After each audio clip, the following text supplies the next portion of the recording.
Welcome back to Whiteboard Finance. My name is Marko and I'm here to help you master your money and build your wealth.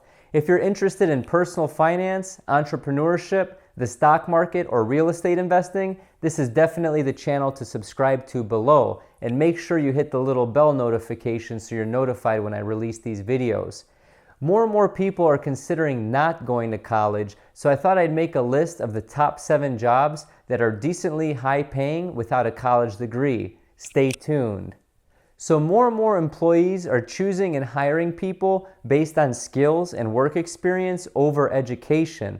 These are known as new-collar jobs. So before, you might have heard the term of blue-collar jobs, and you might have heard the term of white-collar jobs. The blue-collar jobs are people that typically worked in factories or people that worked with their hands. Think of auto mechanics or people that work in manufacturing. And with the white-collar workers, these are people that are typically behind a desk or had a quote-unquote desk job.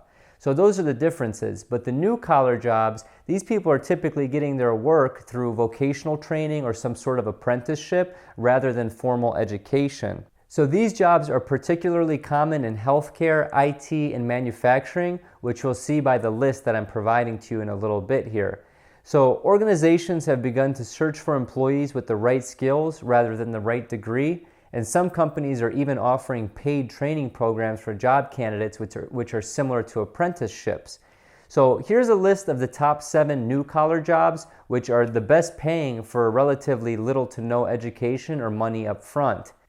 Number 1 is a computer programmer.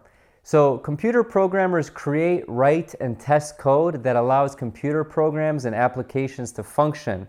Both of my brother-in-laws are actually some sort of computer programmer in one form or another, and both of them have 4-year degrees, but I believe with their passion and their side projects, they could land a job easily just based on their project resume. They don't even need to have a 4-year degree, and I'm sure they can be easily employable.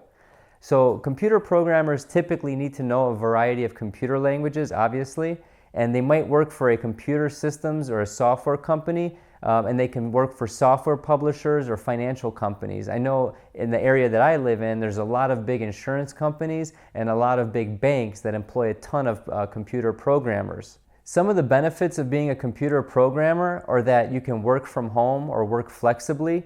Just because you don't necessarily need to be in the office. You can just log in and work through the internet. And as long as you're getting your work done, based on what my brother-in-laws say, you can take a decent amount off of work and you don't physically need to be there as long as you're getting your projects done.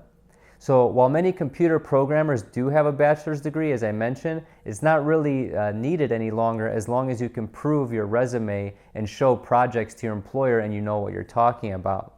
So the median pay for a computer programmer is right around $70,840 a year, which is very strong, especially if you live in an area with low cost of living.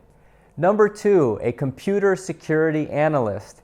So these people are also known as information security analysts, and they help protect an organization's computer network and systems. So if you've heard about all those stories about ransomware and IT hacks and email hacks, these are the people that help prevent that. I actually work in IT, and I work directly with these people that help prevent these attacks, and they help support these companies after these attacks happen in terms of backing up their emails and trying to protect all their files. So companies are now emphasizing skills in computer science, programming, and IT security over a specific degree. These people have a much faster than average growth rate, and you can see that the average earnings of these people is $92,000 a year, roughly. My one buddy also works in IT security, and he mentioned to me that certificates are really what separate people apart and really get you those big pay raises. So more certs equal more money. So consider this if you're looking for new employment or a job that's actually in very high demand right now. Number 3, computer support specialist.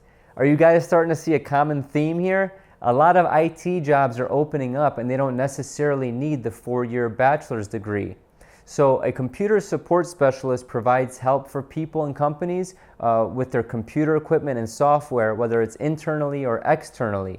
You can work for people on behalf of a client and be their support network, or you can be the support person within a company that people within the company go to when they need help. So computer support specialists generally do not need a college degree, and that's why they're on this list. Instead, they need computer knowledge as the other two positions previous to this one, and as well as communication and people skills, because you're dealing with a lot of people that have errors. I know that I've used the person at my company multiple times, and I try to be as nice as possible to him so he doesn't get annoyed with me. Most companies will require computer support specialists to actually go through a CERT program, so you need to get certain certifications before you're qualified to do this job. Some companies that I know of actually start people out at a very junior level, and as you're working, you're accumulating these certifications, and you can get pay raises like that as well. This job is experiencing faster than average growth rate because so many companies are having more and more employees either working remotely or working on a desktop or a workstation, aka a computer. So the average salary for these people is right around $52,000 a year, which again, for not having a college degree, is pretty good. Number 4, medical sonographer, aka an ultrasound tech. So a sonographer works under the direction of a doctor to produce ultrasound images for patients. So ultrasound techs, they work in hospitals, they can work in doctors' offices and labs, they can work outpatient or inpatient. But while some people have a bachelor's degree in this field, it's not necessarily needed, and there's a lot of associate programs and also one-year certifications. This job is experiencing much faster than average growth rate, and the average pay is right around $64,000 per year. I did do some research on Reddit, and I just typed in ultrasound tech, and I'm getting mixed reviews. All the labor reports say that this job is in super high demand, but some people on Reddit are saying they're having a hard time, landing this position. It may just be geographical based on their market, but the numbers in terms of salary are definitely congruent with one another. Based on the labor statistics and based on what people are reporting on Reddit, that $64,000 per year average earnings is right on the button, I think. Number 5, database administrator. So a database admin is someone who actually stores and organizes data using specialized software. So this sounds complicated, but there's a lot of courses online to where you can actually take and learn this. It just depends on how complex your company's database is. So a database admin essentially makes sure that the data is secure and available to the people who need it most, who work within these different databases internally.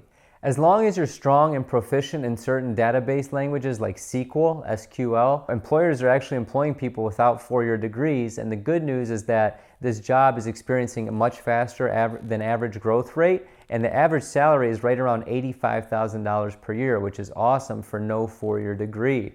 Number 6, a tool and die maker. So finally, a manufacturing or a blue-collar job makes the list. Most of these have been white-collar jobs. So tool and die manufacturers are a type of machinist that set up and operate various mechanically and machine-controlled tools, such as CNC machines and things like that. These tools are used to produce tools needed for the manufacturing process, which I think is pretty cool. So tool and die makers can learn through apprenticeship programs, vocational schools, technical colleges, and through the job on training.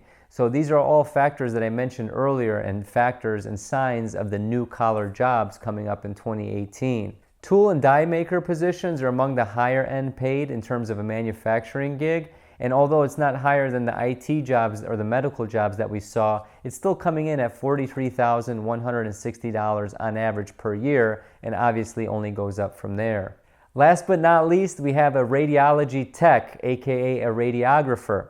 So radiographers work under doctors, and they help them take x-rays and evaluate x-rays with the physician themselves. Radiographers typically work in doctors' offices, hospitals, laboratories, and outpatient care centers. So most of them actually have an associate's degree or an MRI or radiology technology degree, and these programs typically take right around 18 months to 2 years to complete. So although this is similar to an associate's degree, it's still not a 4-year degree, making this one of the best paying jobs without college.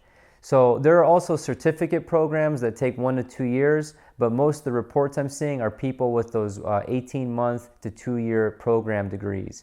So this job is experiencing faster than average growth, and the average salary is right around $45,830 per year. I wanted to share some of these best paying jobs without a college degree because I really think it's important for people to consider alternatives other than just, going the norm and getting a 4-year college degree. I do have a 4-year college degree with also a minor in entrepreneurship. My bachelor's degree is in finance, and I graduated longer ago than I want to admit, but I'm glad I went to college. I'm glad I got the social experience, but to be quite honest with you, I learned most of the things I learned online or just through books or going to the library. College taught me how to learn and how to keep an organized calendar and schedule in order to be able to pass with decent grades. But other than that, it was definitely worth the social experience. But when you look at the price of some of these colleges now, 4-year degrees can exceed 6 figures, which is just insane in my opinion. I'm 30. I don't know how old I'm going to be when I have kids, but ultimately, I think college as we know it today is definitely going to be different when my kids turn 18 compared to when I was 18 when I started to go to college. All in all, I'm glad I went to college and experienced the college life, but I don't know, there could be better alternatives out there, especially when you look at the financials. Thank you so much for watching. I hope you got value out of this video. Please share the video with one friend who's considering maybe going to college, maybe not going to college, and let them know that there are options out there other than the 4-year degree. Thank you so much and have a prosperous day. Dude, there's a kegger on Vine Street, and then we're gonna hit up Exchange, and then we're gonna go to Brown Dorms. Dude, it's gonna be a banger. We're gonna hit up the Valley after that. I cannot wait. It's gonna be lit!